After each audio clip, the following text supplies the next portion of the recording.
pleasure to present to you Dr. Martin Luther King, Jr.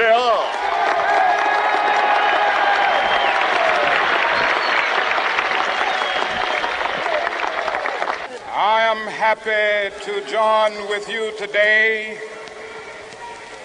in what will go down in history as the greatest demonstration for freedom in the history of our nation.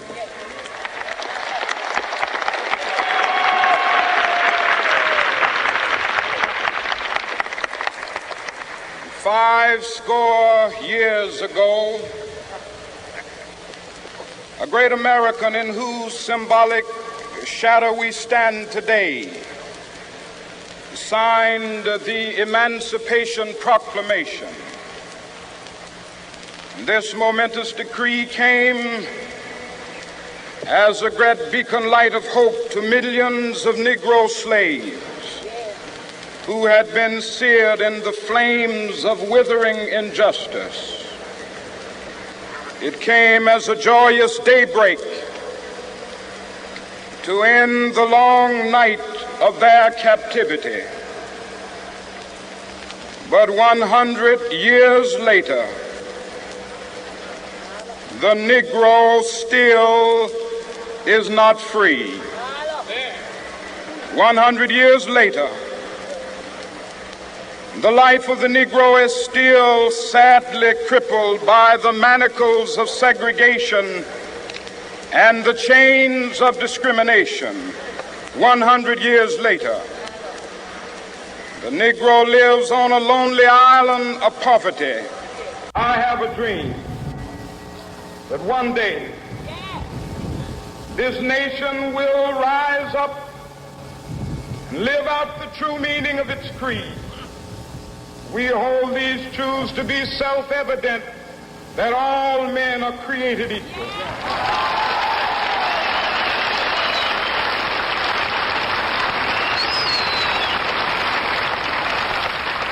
I have a dream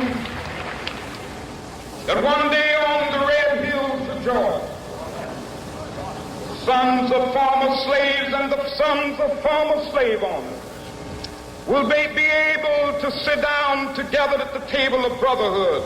I have a dream that one day, even the state of Mississippi, a state sweltering with the heat of injustice, sweltering with the heat of oppression, will be transformed into an oasis of freedom and justice. I have a dream.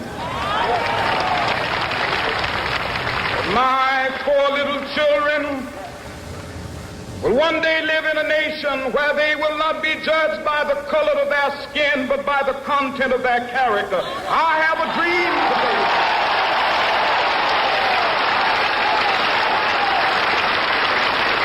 I have a dream that one day, down in Alabama, with its vicious racists, with its governor having his lips dripping with the words of interposition and nullification.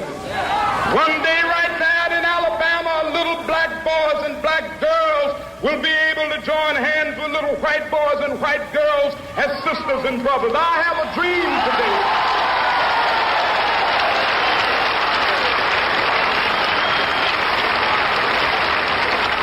I have a dream that one day every valley shall be exalted, and every hill and mountain shall be made low. The rough places will be made plain, and the crooked places will be made straight, and the glory of the Lord shall be revealed, and all flesh shall see it together.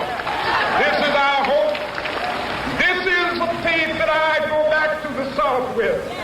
With this faith, we will be able to hew out of the mountain of despair a stone of hope. With this faith, we will be able to transform the jangling discords of our nation into a beautiful symphony of brotherhood. With this faith, we will be able to work together, to pray together, to struggle together, to go to jail together, to stand up for freedom together, knowing that we will be free one day.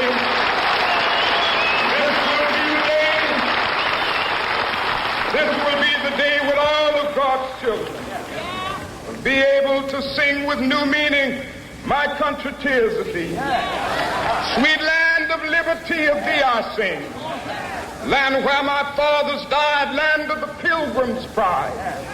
From every mountainside, let freedom ring. And if America is to be a great nation, this must become true. And so let freedom ring.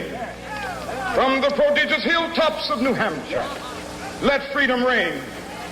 From the mighty mountains of New York, let freedom ring. From the heightening Alleghenies of Pennsylvania, let freedom ring. From the snow-capped Rockies of Colorado, let freedom ring. From the curvaceous slopes of California.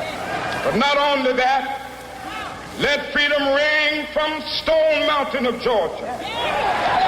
Let freedom ring from Lookout Mountain of Tennessee. Let freedom ring from every hill and molehill of Mississippi, from every mountainside. Let freedom ring, and when it happens,